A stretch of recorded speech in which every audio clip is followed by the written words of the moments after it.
Hello, everyone. I'm Cynthia Myers Morrison, and it is my pleasure to be interviewing today our board member, Sachir Ajlouni. I'm mutilating his name. He'll pronounce it correctly. He's in the board of That's directors. that's good. Thank you. And I'm going to ask him a few questions to get you to know him. So, first of all, are you a food addict? And when did you come to know that about yourself, if you are? And then what impact did it have on your life? First, I am definitely, and actually, I would say much more on the spectrum. So I am a compulsive overeater, food user, abuser, impulsive eater, volume addict. I'm definitely, a food addict. Uh, it took me a while to actually realize this, uh, and I'm going to share that with you. First, uh, when I found out about food addiction, it was kind of the best discovery in my life. Like when man knew that the earth is round, not flat, because I struggled with my weight for 32 years. And during that struggle, I did not know what was wrong and why can't I stop.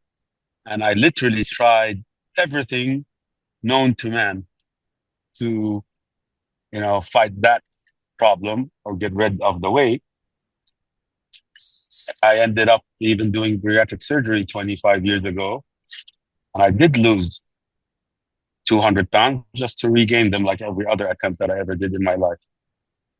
And believe it or not, as eager as I was to find a solution, I never, ever, ever in my life heard the word food addiction. And not only because I'm in Jordan, because I lived in the States for over 20 years of my life, and I'm traveling all over the world, but I never heard it. I heard it the first time from a, a recovered food addict that experienced recovery uh, from food addiction. I was like, ooh, what is this? Now, just to be fair, when I pursued the knowledge about this, I just wanted to lose weight. I was 450 pounds, and I saw people that were hopeless and they just are there. And I wanted to lose weight. So my first intensive, and I say this in my workshops, we're sitting around. It was Phil, God rest his soul, and the first intensive that was me, Phil, and 11 women in the room. And this was my first experience for intensives. And just as we sat there, and they ask you, "Are you powerless?" And they went around the room. Then it came my turn came, and I was like, my answer was like this: I am not powerless. I am I am Sachir, and I just lost 25 kilos, and I have a food plan. And I remember the look face, like they looked at me, and I said, they just said, "Oh my God, this guy needs a lot of learning to do." Now, I just want to say that was where my journey started. And it took me a good year and about 5 intensives to understand what powerlessness means. And I remember the tedious work of that moment of powerlessness that I used to do with Phil. And he kept giving me rewrite, rewrite, rewrite, rewrite, rewrite, till I realized, and I should say, literally in my second year, as persistent as I was to understand, that I realized I am a food addict. And this was after I enrolled in the professional training, for Food Addiction Council with Phil, and I was in that program. But I just you know, and I think I'm considered to be lucky that Phil was doing this with me. Probably somebody else I would have gave up a long time ago. But then I realized that this was the case, and I understood this is not about the weight, and it's not about the food. And the problem that I've been fighting for 32 years was the wrong problem. The weight is just the side effect. The problem is not in my mouth, not in my stomach, it's in my head. And I need to change. So that is the story of the realization of the problem. And it took me a while. And that is one reason, or the main reason, that motivated me to actually do what I do here uh, with Ajlouni Recovery. Because I literally decided there and then that it's unfair for people that have this as the only solution for their problem not to know anything about it. And that's why I have my program, which basically really teaches them about the problem and the solution and how to apply it. And I just did it for 8 years to help people not go through the pain that I have to go through. Sachir, what a wonderful, wonderful story. Very concisely told.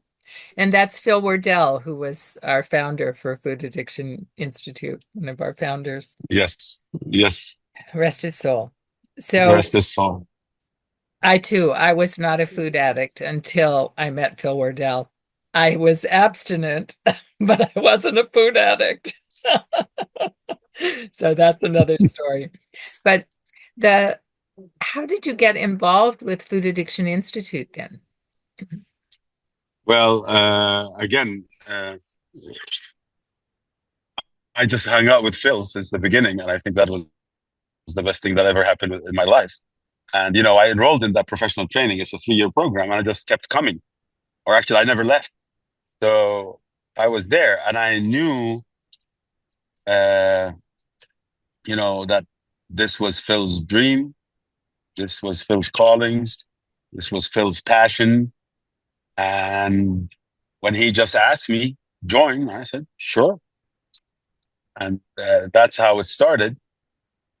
And actually, now we continue in his footsteps.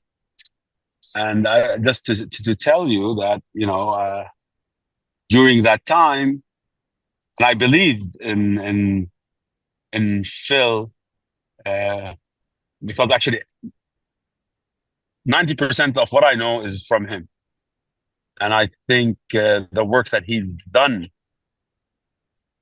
in regards to food addiction, uh, definition and treatment, uh, is one of a kind,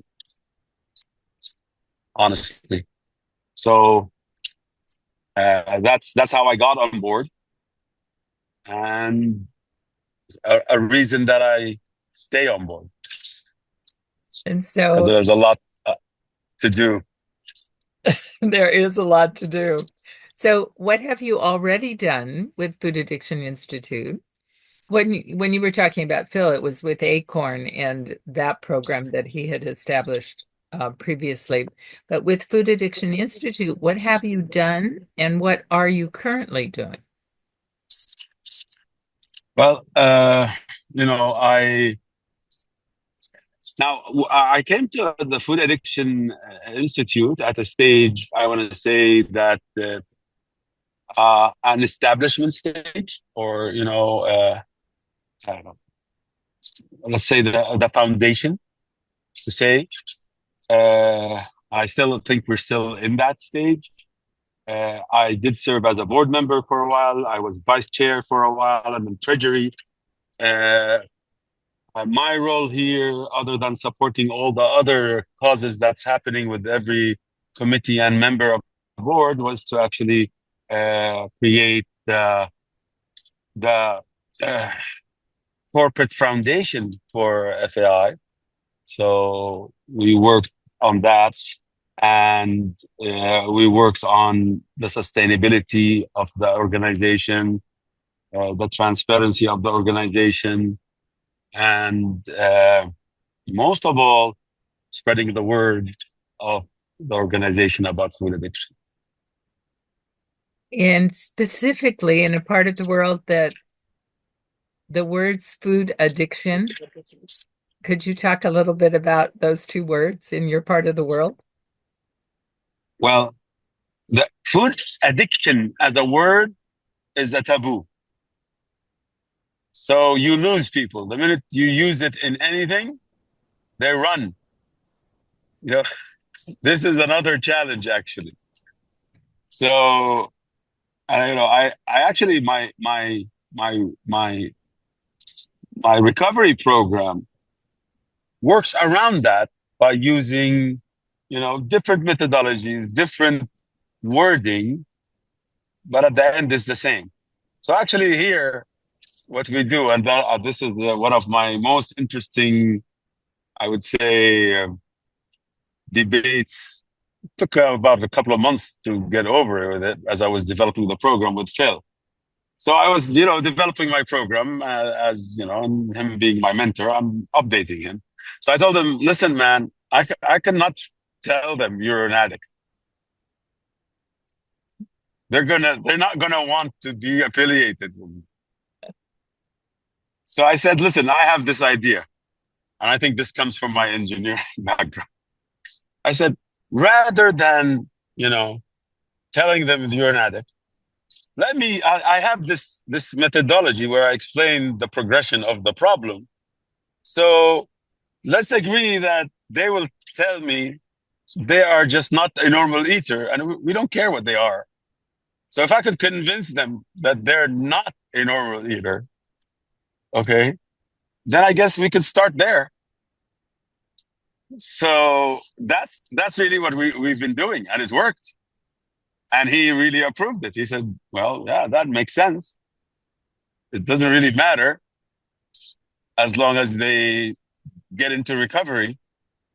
So actually, it's very interesting because, I mean, I just also want to explain something that here, when we work with people that have no clue about food addiction or how this problem progressed, or any concept like denial and powerlessness and abstinence, they don't know this.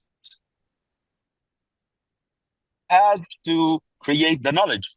So that's why it's a knowledge-based program. We have to teach them the problem, teach them the solution, teach them and take them by their hand how to apply the solution to the problem, and weave them into recovery till they believe. So actually, in a later stage, of the program, they come and say, "Oh, I am powerless," you know, But we do that. We ease it in, but it's working. It's, I mean, we're just helping a lot of people. We've been helping a lot of people that really hit rock bottom and decided to just, I don't want to do anything. And I personally been there, because after, at the end game, when I did bariatric surgery, and during my bariatric surgery, and my heart stopped twice. 30 days till I woken up in the ICU from it. I died. I flattened. And I lost the weight. But 3 years later, it came back. Age. Nothing can convince me there's something that works. Mm-hmm. Like I literally gave up. And I said, fine, I'll die early. Mm-hmm. But in my head, there's nothing else I can do. Nothing. So again, having that in mind, with a 70% obesity uh, rate here in the MENA area, that is the solution for the majority. Because the 75% of people that fail bariatric surgery have hit rock bottom, and there's no other solution for them, and they're definitely Mhm. food addicts Mhm. in a way or another. Mhm. So, you know, my motivation is most of the time, I really remember my pain and I remember my desperation, Mhm.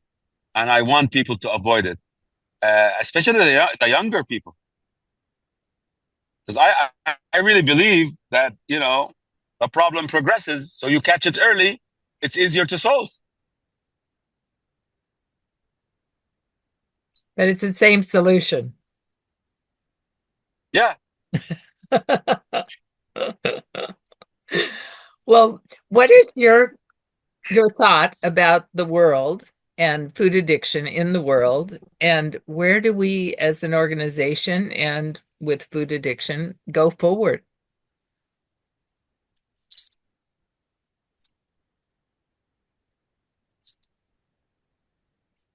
I think there's a lot that needs to be done, honestly, on this topic.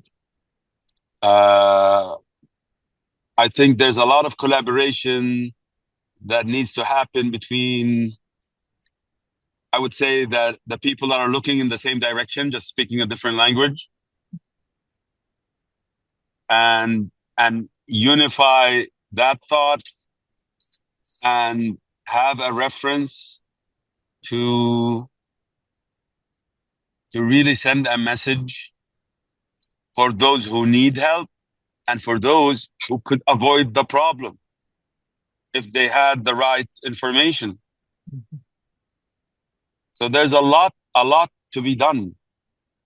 I believe FAI could play a big role in that in the future, and I think we are on the right track with what's happening. Uh, so spreading the education, spreading the knowledge, spreading the awareness, uh, innovation with treatment is all the areas I see that we could do a lot with. Our efforts to get something into the Diagnostic Statistical Manual and into the International ICD, the Classification of Diseases, are ways to start to move in that direction. And we are making progress, I believe. Um, and in the meantime, Aglon and other agencies like yours are making spaces in the world where recovery is possible. And do you want to share? Um, you said your top weight was 450. Do you want to share how much you discarded and how long? Discarded around 250. And how long have you maintained a healthier weight? Around 10 years now. My mother always said, tell people how long you've maintained. So well done. Well done. And as far as how to reach you, in addition to through Food Addiction Institute, are there other ways to reach you? Listen, I'm sorry, Cynthia, disconnected. Are there other ways to reach you in addition to Food Addiction Institute? If people Oh, are of course. interested in Eglon. Yes. We have Aglon Recovery. That's our recovery program. Our website is www.aglon recovery, one word. Aglon is AGLON, recovery, one word, .com. That's our website. And you could follow us on Instagram. or Facebook. Uh, we have, we have intensive programs that we're running. We help people with workshops. We give education. We give knowledge. We're, we've been helping everybody here in the Middle East for the past 10 years, actually, almost. So that's we could be contacted on those contacts, and it's a, a different view of the topic. Well, thank you for this interview and for your service to Food Addiction Institute and for your service in the world in the variety of ways in which you serve. So thank you so much. Thank you, Cynthia. That's such a pleasure to always, see you, be with you, and this interview was amazing, honestly. Thank you so much. Thank you.